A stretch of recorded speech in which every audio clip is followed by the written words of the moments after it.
నమస్తే అండి.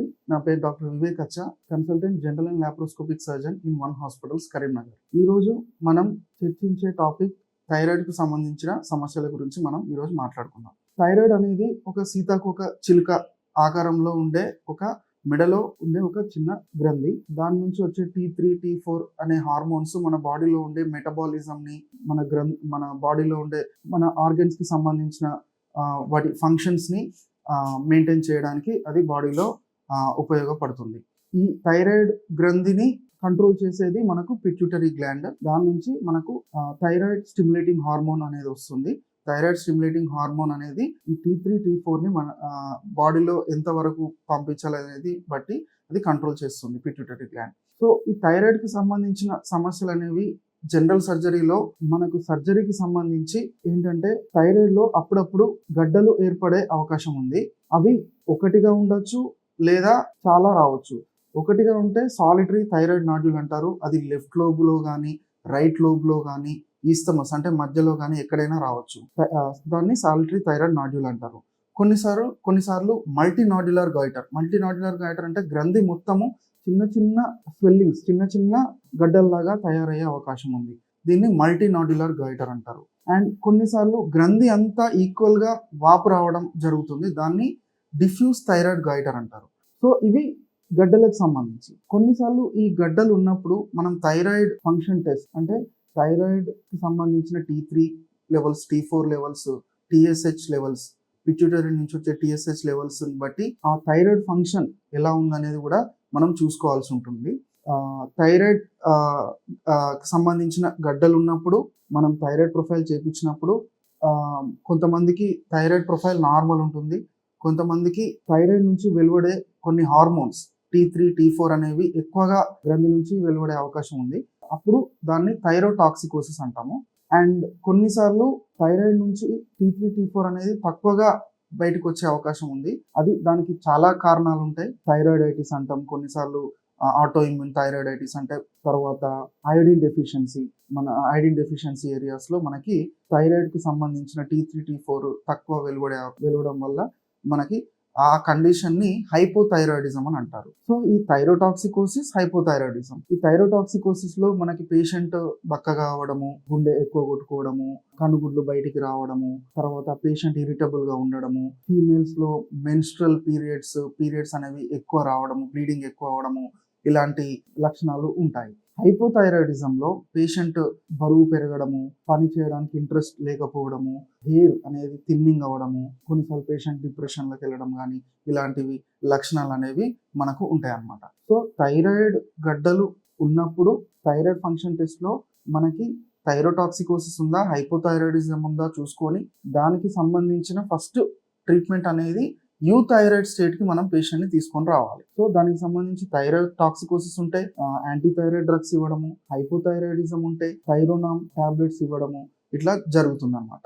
సో ఒకసారి పేషెంట్ యూథైరాయిడ్ స్టేట్కి వెళ్ళిన తర్వాత ఆ గడ్డ ఎలా ఉంది, ఒక గడ్డ ఉందా, మల్టిపుల్ స్వెల్లింగ్స్ ఉన్నాయా, లేకపోతే గ్రంథి మొత్తం వాపు ఉందా అనే దాన్ని బట్టి మన సర్జరీ అనేది చేంజ్ అవుతూ ఉంటుంది. ఫర్ ఎగ్జాంపుల్ ఇప్పుడు ఒకటే గడ్డ ఉందనుకోండి, లెఫ్ట్ లోబ్లో కానీ రైట్ లోబ్లో కానీ ఈస్తమస్లో ఉంటే మనం ఎటు సైడ్ గడ్డ ఉందో అటు సైడ్ మనం ఆపరేషన్ చేసుకుంటే సరిపోతుంది. లైక్ హెమిథైరాయిడెక్టమీ అంటారు, లోబెక్టమీ అంటారు.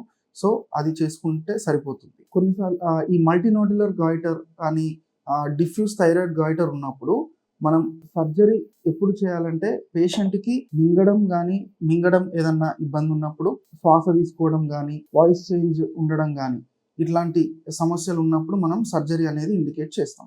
అయితే సర్జరీ చేయడం కంటే ముందు కూడా మనకు కొన్ని పరీక్షలు చేయడం జరుగుతుంది. ప్రప్రథమంగా మనకు అల్ట్రాసౌండ్ అనేది మనకు ఎన్ని గడ్డలు ఉన్నాయి, అది మన అడినోమానా అంటే గడ్డనా, లేకపోతే నీటి బుడగలు లాంటివా, గడ్డ ఒకటి ఉందా, మల్టిపుల్ ఉన్నావా, లేకపోతే గ్రంథి మొత్తం వాపు ఉన్నదా అనేది మనకు చెప్తా ఉంటుంది. And at the same time దానికి బ్లడ్ సర్క్యులేషన్ ఏమన్నా పెరిగిందా, తగ్గిందా అనేది కూడా మనం తెలుసుకోవచ్చు.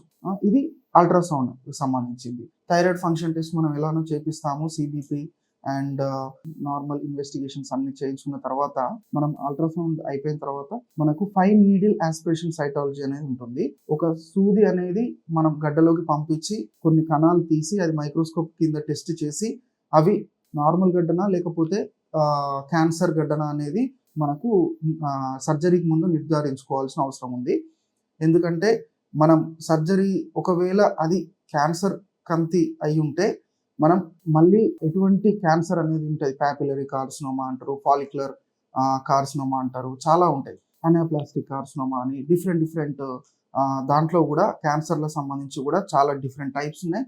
దానికి సంబంధించి కూడా డిఫరెంట్ సర్జరీస్ ఉన్నాయన్నమాట. సో ఎఫ్ఎన్ఎస్సి అయిపోయి మనము నార్మల్ కంతి అయితే ఒకవేళ ఈ వాయిస్ చేంజ్ కానీ, బ్రీతింగ్ డిఫికల్టీస్ కానీ, మింగడం కానీ ఏమన్నా ఇబ్బంది ఉన్న ఎడల మనం సర్జరీ చెప్తాం. సర్జరీ చేసుకున్న తర్వాత ఆ కంతి మనం ఏదైతే రిమూవ్ చేసామో దాన్ని హిస్టోపాథాలజీకి పంపించడం జరుగుతుంది.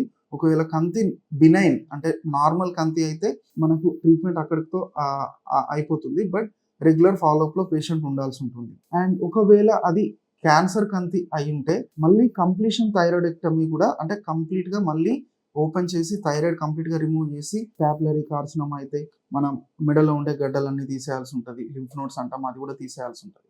సో మనం ఎటువంటి కంతి అనే దాన్ని బట్టి మన ట్రీట్మెంట్ వేరీ అవుతుంది. సర్జరీకి ముందు కూడా పేషెంట్ని యూథైరాయిడ్ స్టేట్ అంటే ఈ థైరోటాక్సికోస్ నుంచి కానీ, ఈ హైపోథైరాయిడిజం నుంచి కానీ యూథైరాయిడ్ స్టేట్కి తీసుకురావడం అది ఇంపార్టెంట్ మనకి. ఈ థైరాయిడ్ సర్జరీకి సంబంధించి ఏంటంటే మెడ అనేది చిన్న పార్ట్, అది మన తలను మన బాడీకి కనెక్ట్ చేసే ఒక పార్ట్. అండ్ అది కాంపాక్ట్గా ఉంటుంది. మనకు మెదడుకు సప్లై చేసే నరాలు కానీ, వాయిస్కి సంబంధించిన నరాలు కానీ, మనం మింగడానికి ఉపయోగపడే ఈసోఫేగస్ కానీ, గాలి పీల్చడానికి ఉపయోగపడే విండ్ పైప్ కానీ, ఇవన్నీ మన మెడలోనే ఉంటాయి. కాబట్టి థైరాయిడ్కి సంబంధించిన సర్జరీ అనేది చాలా క్రిటికల్. కొన్నిసార్లు థైరాయిడ్ సర్జరీ చేసిన తర్వాత పేషెంట్కి బొంగురు గొంతు రావడము, వాయిస్ చేంజ్ అవ్వడము ఇట్లా జరుగుతూ ఉంటుంది. అది రికరెంట్ లారింజియల్ నర్వ్ అనేది డ్యామేజ్ అయ్యే అవకాశం ఉంది కొన్నిసార్లు. సో సర్జరీ అనేది చాలా జాగ్రత్తగా ప్లాన్ చేసుకొని చేయాల్సి ఉంటుంది. కొన్నిసార్లు థైరాయిడ్ గ్రంథులు అనేవి ఈ స్టెర్నమ్, ఇదేదైతే ఇక్కడ మనకు ఛాతీలో ఉండే బొక్కకు సంబంధించిన దాని వెనుక భాగాన్ని కూడా కిందికి గ్రంథి అనేది పెరగడం జరుగుతుంది. దాన్ని రెట్రోస్టెర్నల్ గాయిటర్ అంటారు. సో ఎప్పుడైనా ఈ థైరాయిడ్కి సంబంధించి మనకు వాపు కానీ ఇలాంటివి మనం అద్దంలో చూసుకున్నప్పుడు కానీ, మింగడానికి డిఫికల్టీ అవుతున్నప్పుడు కానీ మనకు ఎప్పుడైనా చూసుకున్నట్లయితే వెంటనే మీ డాక్టర్ గారిని సంప్రదించి దానికి తగిన టెస్ట్, అల్ట్రాసౌండ్ కానీ, థైరాయిడ్ ఫంక్షన్ టెస్ట్లు కానీ ఇలాంటివి చేసుకొని, ఫైవ్ నీడిల్ ఆస్పిరేషన్ సైటాలజీ చేసుకొని, అది ప్రారంభ దశలో ఉన్నప్పుడే దానికి ట్రీట్మెంట్ చేసుకున్నట్లయితే థైరాయిడ్ క్యాన్సర్లు అయినా కూడా మనకు 100% ట్రీట్మెంట్ చేసుకొని సర్జరీ చేసిన తర్వాత పేషెంట్ నార్మల్ లైఫ్ లీడ్ చేయడానికి మనకు అవకాశం ఉంటుంది. Thank you.